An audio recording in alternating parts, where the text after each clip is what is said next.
नमस्कार, सुप्रभात। आज सुंदरकांड पढ़ने जा रहे हैं अपनी टूटी फूटी भाषा में। सुंदरकांड वैसे भी सुंदरकांड है, हनुमान जी के बारे में है, मर्यादा पुरुषोत्तम के बारे में। और हमारे भगवान श्री रामचंद्र जी मर्यादा पुरुषोत्तम हैं। आप सभी को पता ही है कि उन्होंने हमें त्याग की भावना सिखाते हैं। अगर श्री रामचंद्र जी अपने राज्य को पाठ को त्याग नहीं किए होते उनके पिताजी का आदेश मानकर, तो मर्यादा पुरुषोत्तम नहीं बनते। तो रामायण और श्री रामचंद्र जी हमें त्याग करना सिखाते हैं और महाभारत अपना हक लेना सिखाता है, लड़के लेना सिखाता है, बल प्रयोग से, छल बल कल जिस तरह से भी हो। तो हमें संभवतः जहाँ जैसी परिस्थिति हो हिसाब से चलना है और ज़्यादा हो सके तो मर्यादा पुरुषोत्तम के पक्ष चिन्हों पे चलें। तो सुंदरकांड की पहली चौपाई है, जामवंत के बचन सुहाए, सुनि हनुमंत हृदय अति भाए। तुलसीदास जी कितना मार्मिक लिख रहे हैं कि जामवंत की बात को हनुमान जी सुने और उनकी बात को सुनकर बहुत हर्षित हुए। और जामवंत जी ने क्या कहा,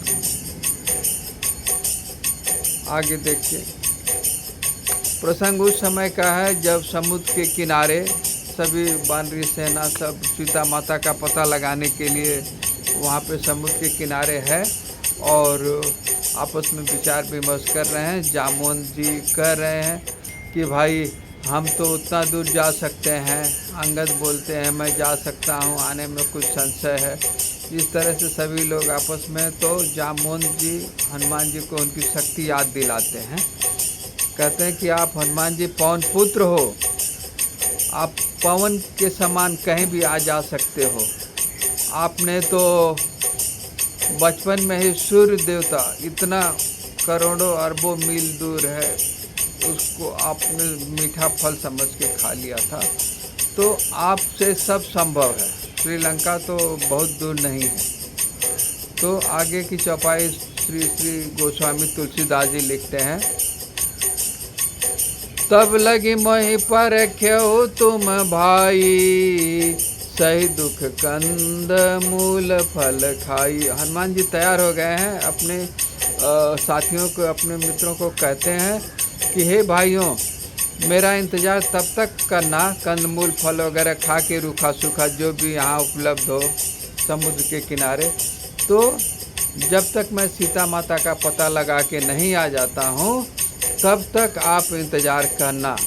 जब लगी आवहु सीतई देखी, होई है काज मोहि हरस बिसेखी।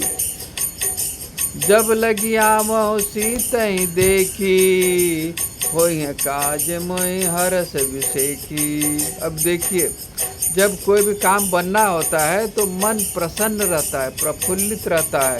उसी तरह से हनुमान जी कहते हैं हमारा मन बहुत ही आनंदित है, हर्षित हो रहा है और इससे आभास हो रहा है कि हम सीता माता का पता अवश्य ही लगा के आ पाएंगे। होय काज मोहि हरस बिसेखी,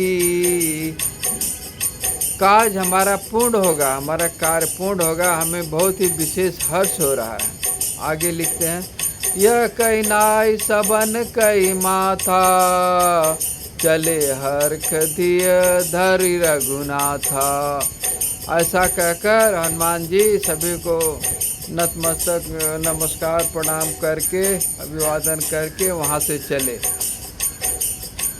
सिंधु तीर एक भूधर सुंदर, आगे क्या है, समुद्र के किनारे पहुँचते हैं तो क्या देखते हैं, सिंधु तीर एक भूधर सुंदर, कौतुक कूद चढ़ो ताऊ पर।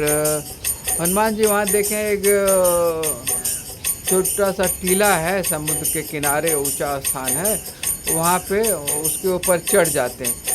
कौतुक कूद चढ़ौता ऊपर, कौतूहल बस उसके ऊपर चढ़ जाते हैं और वहाँ से प्रार्थना करते हैं, बार बार रघुबीर संभारी, तर क्यों पवन तनय बल भारी। अभी देखिए कितना बड़ा लक्ष्य है।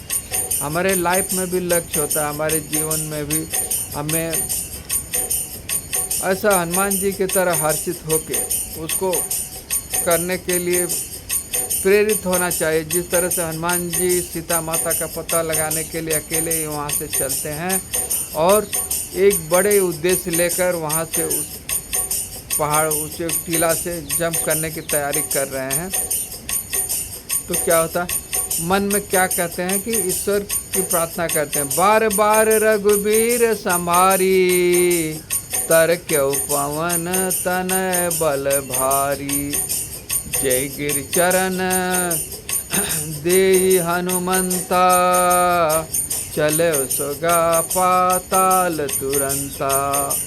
देखिए हनुमान जी, हम लोग भी खेती बाड़ी में कहीं अगर खेत में पानी है या कोई पहाड़ है, नीचे ज़मीन नरम है और उसमें हम पैर रखते हैं तो वो पत्थर या जो भी है छोटा टीला बोल दें या मिट्टी का ढेर दब जाता है नीचे। उसी तरह से हनुमान जी जय गिर चरण देहि हनुमंता, एक उद्देश्य लेके उछले हनुमान जी वहाँ से, जय गिर चरण देहि हनुमंता, चले सुगा पाताल तुरंता। देखिए अब हनुमान जी में कितना फोर्स रहा होगा, उतना फोर्स से एड़ी में बल लगा के वहाँ से उछले। जिस तरह से हमें छलांग लगाने की लंबी कूदना होता है, तो हम लोग ज़मीन पे पैर पूरी ताकत लगा के वहाँ से उछलते हैं। उसी तरह से जैसे बच्चे लोग ऐसा खेल कूद मैदान में अखाड़ा बनाते हैं, उड्ढा बनाते हैं, कूदने के लंबी कूद के लिए बनाते हैं, तो थोड़ा सा ऊंचा कर देते हैं स्लोप में, और जैसे ही वहाँ जाके वहाँ से उछलते हैं तो एड़ी धंस जाती है। तो हम लोग की सिर्फ एड़ी धंसती है और वहाँ पूरा पहाड़ी धंस गई। अब जय गिर चरण देहि हनुमंता, चले सुगा पाताल तुरंता।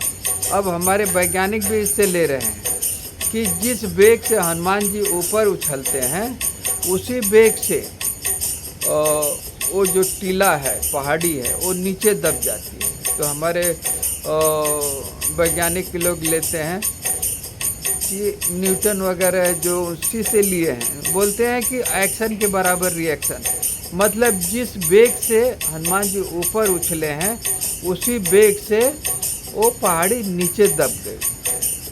अब देखिए हम लोग वैज्ञानिक लोग हमारे वेद पुराण से ले रहे हैं और हम लोग के जो नास्तिक लोग हैं इसमें विश्वास ही नहीं करते।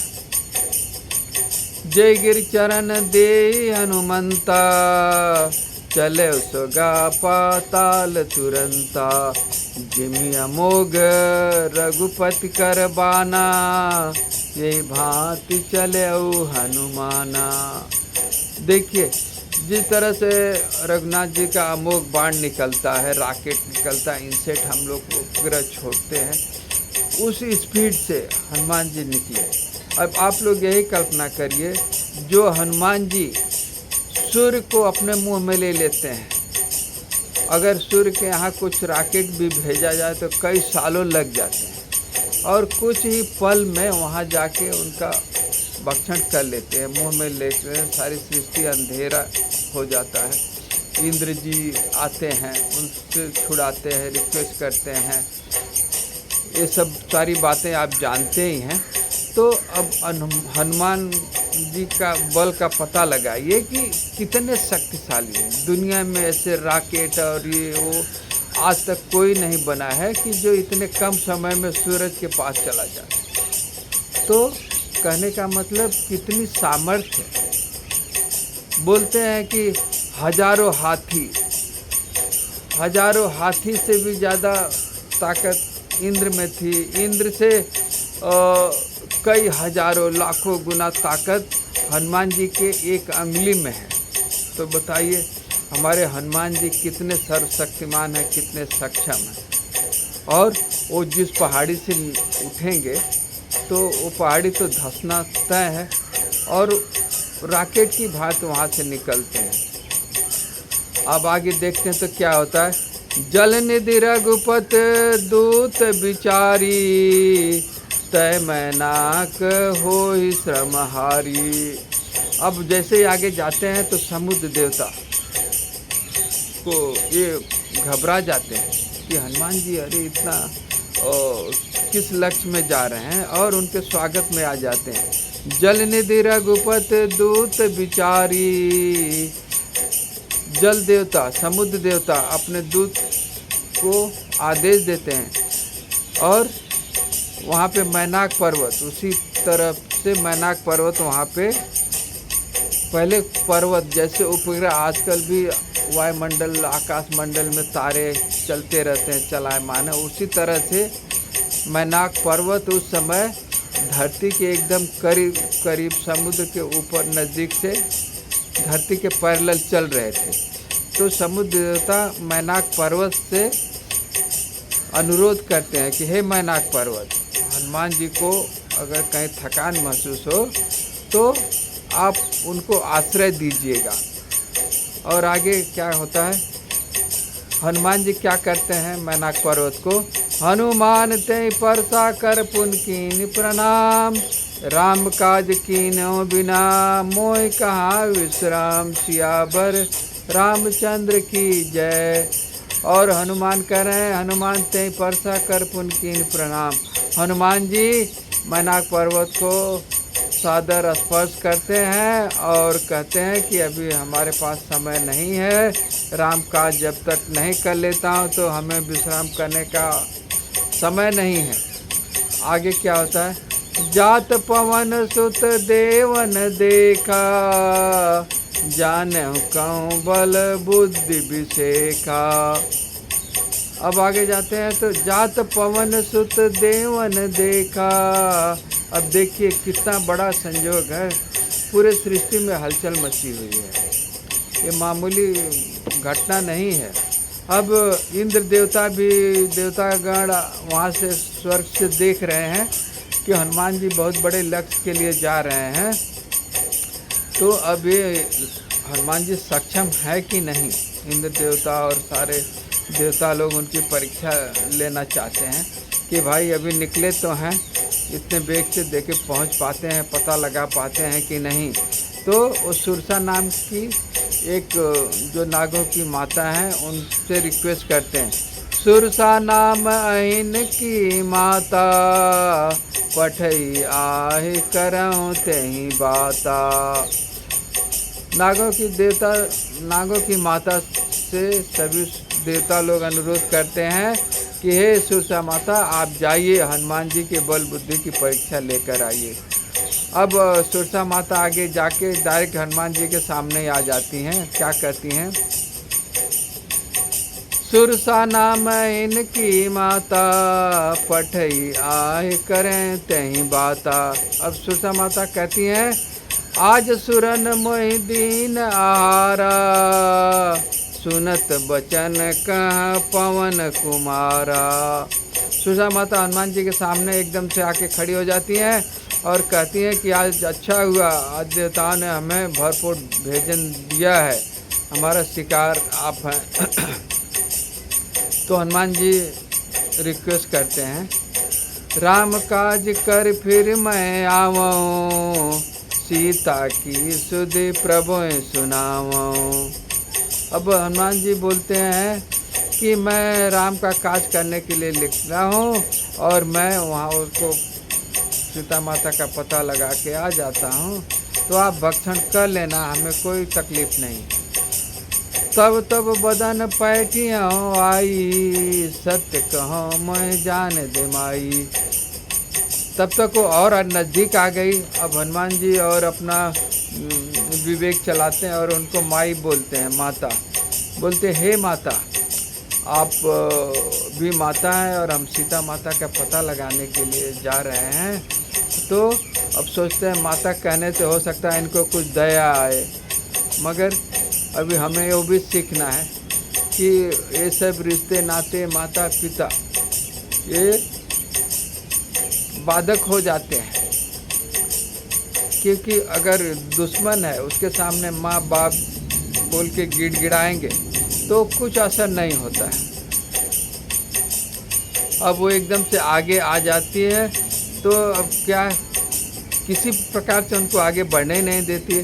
कौनो जतन दे नहीं जाना, ग्रसस न मोहि कहो हनुमाना। हनुमान जी को आगे बढ़ने नहीं दे रही है तो हनुमान जी को भी गुस्सा आ गया और बोलते हैं हे माता तो चलो हमें ग्रास बना लो, खा लो। हाँ, तो अब क्या होता है, तुलसीदास जी कितना लिखे हैं देखिए।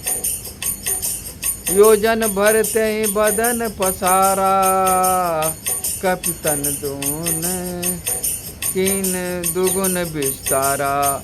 योजन भर मतलब एक योजन मतलब 4 कोस, 4 कोस मतलब एक कोस में 3 किलोमीटर, तो योजन भर मतलब 4×12 किलोमीटर। इतना बड़ा सा मुंह बनाए, 12 किलोमीटर, आप अंदाजा लगाइए कितना बड़ा होगा।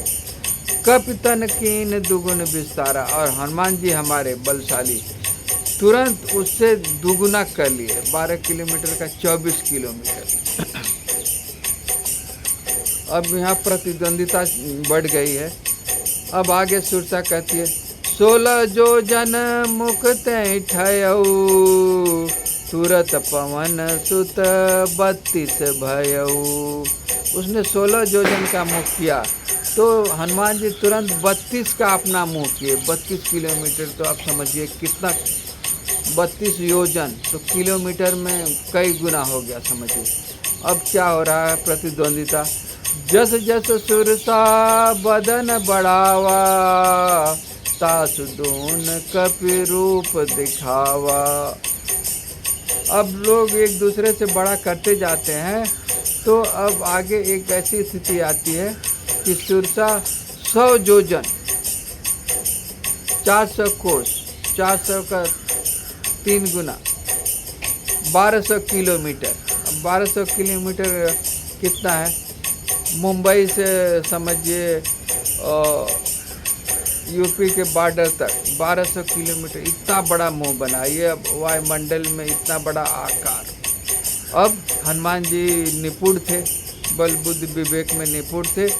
अब हनुमान जी क्या करते हैं, 7 योजन ते ही आनन कीना। अब हनुमान जी अति लघु रूप पवन सुत लीना। अब हनुमान जी बहुत ही छोटा आकार तुरंत बनाते हैं और उनके मुंह में जाके घुस के बाहर आ जाते हैं कि उनका प्रण भी पूरा हो जाए। बदन पैठ पुनि बाहर आवा, मांगा विदाता ही सिरुनावा। और उनके मुंह में घुसकर बाहर निकल जाते हैं और उनको नमस्कार करके विदा मांगते हैं। अब सुरसा माता तब तक अपना मुंह छोटा करती, आकार छोटा करती, तब तक हनुमान जी वहाँ से विजयी हो गए। अब सुरसा माता उनको, अब जो दुश्मन थी वो आशीर्वाद दे रही हैं। तो हमें भी यही सीखना है, जो हमारे प्रतिद्वंदी हैं, दुश्मन है या जो भी रोड़ा है हमारे रास्ते में, उसको भी, उसका भी ये करना है कि मतलब वो भी आपको आशीर्वाद दे, आपका मित्र बन जाए। अब वो क्या कहती हैं सुरसा माता, अब अपना भेद बता रही हैं। मोय सुरन जय लागी पठावा, बुद्धि बल मरम तोर मैं पावा। अब सुरसा माता बता रही हैं कि देवताओं ने जिस उद्देश्य से हमें भेजा था वो, अब हम आपकी परीक्षा लेने के लिए एग्जामिनर बना के भेजा था, तो आप परीक्षा में पास हो। 100 में से 100 मार्क आपको मिला है। आप जिस लक्ष्य के लिए निकले हैं वो अवश्य पूरा होगा। कहती है बुद्धि बल मरम तोर मैं पावा। मैं आपका बुद्धि और बल सभी को समझ चुकी हूँ, आप सक्षम हैं, आप बिल्कुल सीता माता का पता लगा पाएंगे। आगे तुलसीदास दोहा लिखते हैं। राम काज करियो तुम बल बुद्धि निधान, आशीष देव गई सो हरख चलो हनुमान, सियावर रामचंद्र की जय। अब देखिए हम भी कब कुछ बड़ा उद्देश्य बनाते हैं, जितना बड़ा उद्देश्य रहेगा उतनी बड़ी परेशानियाँ। हमारा उद्देश्य छोटे छोटे रहते हैं, हमें परीक्षा में अच्छे से पास होना है, बच्चों को अच्छे से पास होना है, उनका लक्ष्य है, उनको सक्सेस होना है, तो उतनी छोटी छोटी परेशानियाँ आएंगी। जब आप बड़ा लक्ष्य बनाएंगे, कुछ पूरी दुनिया में नाम करना है, तो बहुत बड़ा आएगा। अभी देखिए इतना बड़ा, इतनी राक्षसी यहाँ से लेके बनारस तक कितना बड़ा मुंह फैला सकती हैं। तो अब बताइए, उससे भी निजात पा गए हनुमान जी। अब इनकी छुटकारा नहीं मिलती है, फिर से आगे परीक्षा होती है। अब क्या होता है, समुद्र में आगे बढ़ते हैं तो देखते हैं निश्चरी एक सिंधु मरई, कर माया नभ के खग गई। अब देखते हैं कि एक राक्षसी है कि अपने माया से सभी पक्षियों की परछाई पकड़ पकड़ के चुंबक की तरह खींच लेती है। जिस तरह से आजकल बहुत सारे उपग्रह बनाए हैं हमारे देश ने, राडार वगैरह, और कि दुश्मन की जो कोई विमान जा रही है उसको पकड़ के राडार कैच कर लेता है और उसका शिकार बना देते हैं। तो अब जीव जंतु जे गगन उड़ाई, जल बिलोक तिनकी परछाई, गए छासक सोन उड़ाई, यही विधि सदा गगन चर खाई। देखिए ऐसा उनका राडार था, ऐसा सिस्टम था सुरक्षा कि जो भी आकाश से उड़ते थे बड़े बड़े पक्षियों को भी वो शिकार बना लेती थी। यही उसका दिनचर्या थी। अब वही छल हनुमान के साथ वो कर रही है। सोई छल हनुमान तकीना, तासु कपट कपि तुर तहि चीना, ताई मार मारुत सुत बीरा, बारिद पार गयो मति धीरा। अब हनुमान जी तो हनुमान जी हैं और वही छल हनुमान के साथ कर रही है। तो हनुमान जी बारिद पार गयो मति धीरा, ताई मार मारुत सुत बीरा, बारिद पार गयो मति धीरा। हनुमान जी भी उसका अभी खात्मा करते हैं और आगे बढ़ते हैं। तो इस तरह से हमें यही देखिए, अगर हम बड़ा उद्देश्य लेके चलते हैं तो बड़ी से बड़ी कठिनाइयाँ आती हैं और हमको सभी पे विजय पाना है। अब हनुमान जी समुद्र लांघ गए हैं। अब आगे बॉर्डर पे क्या देखते हैं, तहाँ जाई देखी बन शोभा, गुंजत चंचरीक मधुलोभा। वहाँ देखते हैं कितना सुरम्य वातावरण है, हरियाली है, चारों तरफ भौरे गुंजार कर रहे हैं, पक्षियाँ कलरव कर रही हैं और फूल खिले हुए हैं, फल पेड़ फलों से लदे हुए हैं। नाना तरु फल फूल सुहाए, खग मृग बंद देखी मन भाए। नाना प्रकार के फलों से पेड़ लदे हुए हैं, खग मृग वृंद, पक्षियाँ, हिरण और भौरे गुंजार कर रहे हैं, मन को मोहित कर रहे हैं। अब हनुमान जी सोचते हैं अब हम तो पहुँच आए हैं, अब कहीं ऊंचा स्थान देखा जाए तो वहाँ से थोड़ा निगरानी की जाए। शैल विशाल देख एक आगे, तापर धाई चढ़े ओ भय त्यागे। हनुमान जी एक विशाल पर्वत पर चढ़ जाते हैं और निडर होके, हिम्मत करके, जैसे हम भी कहीं अकेले में कहीं जाएं तो भय त्यागना ही पड़ता है, रोमांचित हो जाते हैं। तो भी उस तरह से भय, हनुमान जी तो सर्वशक्तिमान थे तो उन्होंने भय त्याग करके चढ़ गए। और आगे क्या देखते हैं, तुलसीदास किस तरह से मार्मिक विवरण लिखते हैं। उमान कछु कपि कहे अधिकाई, प्रभु प्रताप जो काल खाई। शंकर जी पार्वती जी से कहते हैं, हे पार्वती जी, जब प्रभु का प्रताप हो तो काल भी खत्म हो सकता है, काल को भी भक्षण कर सकते हैं। गिर चढ़ लंका तय देखी, कह न जाई अति दुर्ग विषेखी।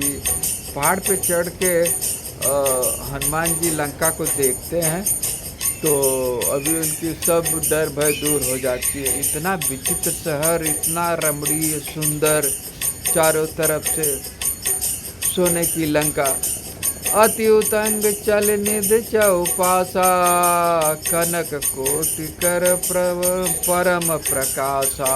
अति उतंग मतलब चारों तरफ समुद्र से घिरा हुआ और सोने का परकोटा, सोने की सीढ़ियाँ लगी हुई, सोने के महल हैं, सोने का सब कुछ। इतना डेवलप कंट्री देख के हनुमान जी बहुत मन ही मन प्रसन्न हो रहे हैं कि इतना विकसित है रावण की नगरी, माया से बनाया हुआ है। और चारों तरफ लाइट है, जगमगा रहे हैं, विभिन्न तरह के महल बने हुए हैं और सब सिस्टम से है, उनकी सिक्योरिटी टाइट है, पुलिस है। आगे देखते हैं, छंद में लिखते हैं तुलसीदास। कनक कोट विचित्र मन सुंदरायतना घना, चौहट सुबट बीती चार बहु विधि बना। गज बाज खच्चर निकर पदचर, रथ बरोथन कौ गिने, बहुरूप निश्चर जूत, अति बल सेन वर्णत नहीं बना। देखते हैं चारों तरफ से बाजार हाट सजे हुए हैं, हाथी घोड़े पैदल और सेनाएं चारों तरफ से अतिबल गरजहीं। और यहाँ से सभी सिस्टम से देखते हैं तो सैन्य बल सजा हुआ है बॉर्डर पे। वन बाग उपवन बाटिका, सर कूप वापी सोहई, नर नाग सुर गंधर्व कन्या, रूप मुनि मन मोहि। देखते हैं बाग उपवन बाटिका, कुएं बावड़ियाँ सभी सिस्टम से बनी हुई हैं, अति सुंदर हैं, मन को मोह रही हैं। और नागों की गंधर्व की कन्याएं इतना खूबसूरत हैं और सलीके से वस्त्र पहनी हुई हैं, ऋषियों के मन को भी मोह रही हैं। कमाल दे विशाल शैल समान, अति बल गर्जहीं। कमाल दे विशाल, कहीं बड़े अति विशाल पहाड़ के समान, शैल समान अति बल गर्जहीं, गरज रहे हैं। नाना अखाड़न भिड़े बहुविध, एक एक तरह। और अखाड़ों में भिड़ रहे हैं जैसे दो बड़े बड़े भैंसे आपस में टकरा रहे हैं। इतने बहादुर सेना आपस में लड़ रहे हैं, कुश्ती कर रहे हैं, व्यायाम कर रहे हैं, गरज रहे हैं। आगे क्या होता है? करि जतन भट कोटिन विकट नर, चौदिश रक्षहीं। और इतनी हैवी सिक्योरिटी टाइट की है चारों तरफ से श्रीलंका की रक्षा करने के लिए। कहु मनीष मानस देन खर, अज खल निशाचर भक्षी। कहीं जानवरों को काट कर उनका भक्षण कर रहे हैं। कर जतन कोटिन विकट तन नगर, चौदिश रक्षहीं। कहूँ महिष मानुष धेनु, कहीं गाय भैंस बकरे और मनुष्य को भी एक खल निशाचर लोग भक्षण कर रहे हैं।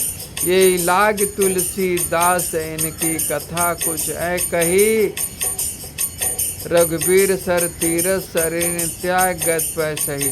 इस तरह से तुलसीदास जी ने वहाँ का बहुत ही मार्मिक विवरण, आंखों देखा हाल बताया। अब दोहा लिखते हैं। पुर रखवारे देख बहु, कपि मन कीन विचार, अति लग रूप धरऊ निशि करऊ, नगर करऊ पैसार। अब हनुमान जी सोचते हैं कि अब तो हम आ गए हैं, अब इस नगर में प्रवेश करना है तो किस तरह से करना चाहिए।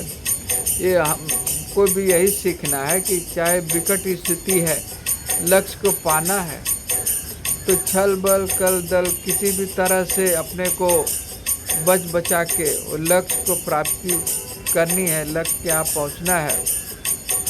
अब हनुमान जी देखिए, उपमा अलंकार तुलसीदास जी लिखते हैं, मशक समान रूप कपिधरी, चले लंकई चले सुमिर नर हरि। मशक समान, अब शब्दों को सजाने के लिए तुलसीदास जी लिखते हैं कि मच्छर के समान, हालांकि मच्छर नहीं, अति लघु रूप, छोटा बंदर। अब आप कल्पना कर लीजिए कितना छोटा बंदर और कितने छोटे बंदर होते हैं कि सामान्य तौर पे उनके सिक्योरिटी को चकमा दे सकें। मशक समान रूप कपिधरी, लंकई चले सुमिर नर हरि। अब आगे चलते हैं, नाम लंकिनी एक निशिचरी, सो कह चलस मोहिनिंदरी। अब देखते हैं कि एक लंका की जो मेन रक्षिका है वहाँ द्वारपाल है, वो देख लेती है। लंकिनी नाम की एक निशाचरी है, कहती है कि मेरी निंदा करके तुम घुस रहा है। अब क्या कहती है, जाने नहीं मरम सट मोरा, मोरा हार जहाँ लगी चोरा। अब बोलती है कि हे हनुमान जी को बोलती है, अरे तुमको मालूम नहीं है कि जो भी चोरी छुपे घुसता है उसको मैं भक्षण कर जाती हूँ, वही मेरा आहार है। अब हनुमान जी बल प्रयोग करते हैं। अभी हमें भी वही सीखना है कि जैसी भी परिस्थिति, जहाँ मुकाबला करना है तो करना है, मर्यादा पुरुषोत्तम बनना है तो बनना है। और जहाँ महाभारत की बात आती है तो महाभारत में अपने लक्ष्य को प्राप्ति करने के लिए पुरुषार्थ भी करना है। और हालांकि रामायण में खुद श्री मर्यादा पुरुषोत्तम जी बता रहे हैं कि जैसी परिस्थिति हो मुकाबला करना है।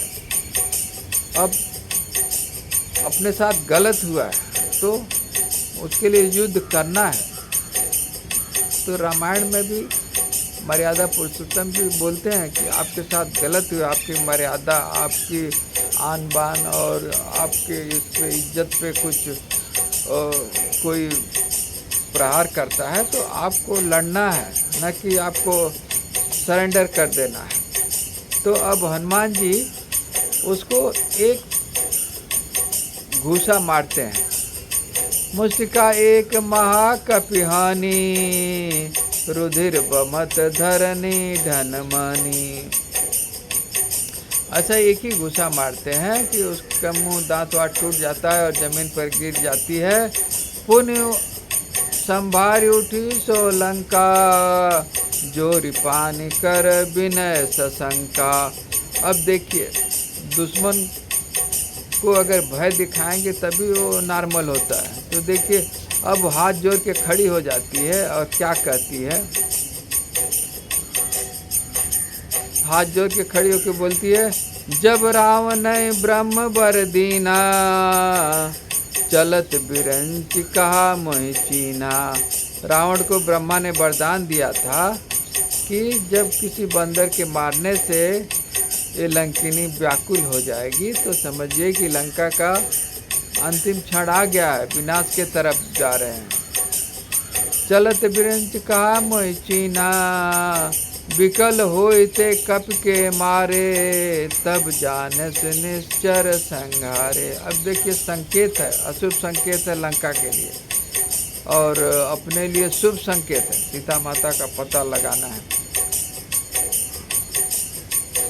जब अब दुश्मन को आपने परास्त किया तो अब वो मित्र बन गई। तात मोरत पुण्य बहुता, देखन नयन राम कर दूता। हे पुत्र हनुमान जी, मैं धन्य हूँ कि मैं श्री रामचंद्र जी के दूत को अपने आँखों से देख पाई। अब आगे क्या लिखते हैं, तात स्वर्ग अपवर्ग सुख धरे तुला, एक अंग थूल न सकें मिले जो सुख लव सत्संग। तुलसीदास जी कहते हैं कि सारी दुनिया का स्वर्ग का सुख एक पल्ले पे रख दिया जाए और सत्संग, ये जो वेद पुराण रामायण महाभारत गीता जो हम पढ़ते हैं और संतों की वाणी सुनते हैं, एक पल्ले पे रखें तो सारी दुनिया का सुख और सत्संग, तो सत्संग का पड़ना भारी है। तो इसी तरह से हमारे नई पीढ़ी को, हमारी पुरानी पीढ़ी को हमें सत्संग रामायण वेद पुराण में आस्था रखना चाहिए। और आप तो जानते हैं आजकल कैसा हो रहा है, हम लोग कितने सालों तक अंग्रेज़ों के गुलाम थे, मुग़लों के गुलाम थे, और किस तरह से इसी सत्संग और वेद पुराण के बल पे हम पुनः स्थापित हो पाए। मगर आजकल भौगोलिक स्थिति ऐसी बन रही है कि अभी मुग़ल काल वाले नाग फिर से फन उठाना चालू कर दिए हैं। हमारे देश में आप देख रहे हैं, उत्तर से लेके पूरब से लेके दक्षिण से लेके चारों तरफ से मुग़ल प्रवृत्ति के लोग अपना ये प्रयास जारी किए हैं। मगर हम लोग अगर वेद पुराण और सात्विक रहें, सब अपने नियम रामायण महाभारत का पालन करें, तो कोई बाल बांका भी न कर सके। इसीलिए देखिए अभी हम लोग 9 दिन पूजा भी किए, तो शक्ति का रूप माता जी को बताया गया, सीता माता शक्ति का रूप है। या देवी सर्वभूतेषु शक्ति रूपेण संस्थिता। देखिए सीता माता जब लंका के यहाँ पे थी तो लंका बल प्रयोग कर रहा है, सीता माता एक तीर उठाती हैं और लंकेश की हिम्मत नहीं हो पाती है कि उनके पास कुछ साहस करे। तो इसे हमें क्या सीखना है, हमारे बच्चे बच्चियों को क्या सीखना है? या देवी सर्वभूतेषु शक्ति रूपेण संस्थिता, नमः तस्यै नमः तस्यै नमः तस्यै नमो नमः। सीता माता अगर चाहती तो अकेले ही रावण को ख़त्म कर सकती थी, मगर मर्यादा पुरुषोत्तम, यहाँ हमारे भगवान मर्यादा पुरुषोत्तम हैं, तो इसलिए ये सब हुआ है। नहीं तो सीता माता जो परशुराम के धनुष को एक हाथ से उठा के अपने पिता के महल में और ज़मीन लिपटी हैं, और वहाँ रावण धनुष को उठा नहीं सकता है। तो कहने का मतलब कि सत्य की इतनी शक्ति है हमारे बच्चे बच्चियों में, और हमारे अंदर काफ़ी शक्ति है। हमारे शक्ति को जगाना है। अभी देखिए, अभी हम लोग अभी पूजा किए, या देवी सर्वभूतेषु विष्णु रूपेण संस्थिता, नमः तस्यै नमो नमः। हम अपने अंदर भगवान में विष्णु का रूप देखें, हम उस तरह से पालन करें तो सब कुछ संभव है। हमारी बच्चियाँ, या देवी सर्वभूतेषु कन्या रूपेण संस्थिता, नमः तस्यै नमः तस्यै। तो इस तरह से सभी रूपों में जो सृष्टि है, हम लोग सृष्टि से बने हुए हैं, सृष्टि के 5 तत्वों से बने हुए हैं, छित जल पावक गगन समीरा, इसी से बने हुए हैं। और प्रकृति के हिसाब से जो सृष्टि है, ऑक्सीजन वहीं से ले रहे हैं, पेड़ पौधे फल क्या है, प्रकृति से ही मिला हुआ है। अपना गेहूँ चावल दाल जो भी चना मटर सब खेती बाड़ी से ही हो रहा है, प्रकृति से ही ले रहे हैं। ऑक्सीजन प्रकृति से ही ले रहे हैं। जो बिल्डिंग्स बने हैं सोने चांदी, हम प्रकृति से खनिज लवण ले रहे हैं, सब धरती माता का। हम उनका दोहन करके इतना बिल्डिंग्स इतना ये बना रहे हैं जो हमारे चारों तरफ है। आप देख सकते हैं, देखिए पूरा कंक्रीट। देखिए हम थोड़ा कैमरा घुमा रहे हैं, देखिए चारों तरफ कंक्रीट है ना। देखिए तो हम ये न सोच लें कि ये हमने बनाया है, ये सृष्टि में जो निहित है उसको हमने खाली स्वरूप दिया, आकार दिया। जब इस सृष्टि चाहेगी तो एक हलचल की सब जलमग्न हो जाएगा, सब हो जाएगा। इसलिए हमें कभी अहंकार नहीं करना चाहिए, हमें अपने कर्तव्य पे कर्मठता से पालन करना चाहिए। बच्चे हैं, बच्चों को पढ़ना चाहिए, अपने चरित्र को अपने सतीत्व को बचा के रखना, अपने चरित्र का निर्माण करना है। इस तरह से तुलसी जी हमें यही सिखाते हैं। आज के लिए इतना ही। और हम लोग सुंदरकांड के कुछ चौपाइयाँ पढ़े। हनुमान जी इतने सुंदर हैं, हमारे मर्यादा पुरुषोत्तम का ही क्या कहना है। ये सुंदरकांड है। इस तरह से चलिए, आज के लिए धन्यवाद। जय श्री राम, जय हो।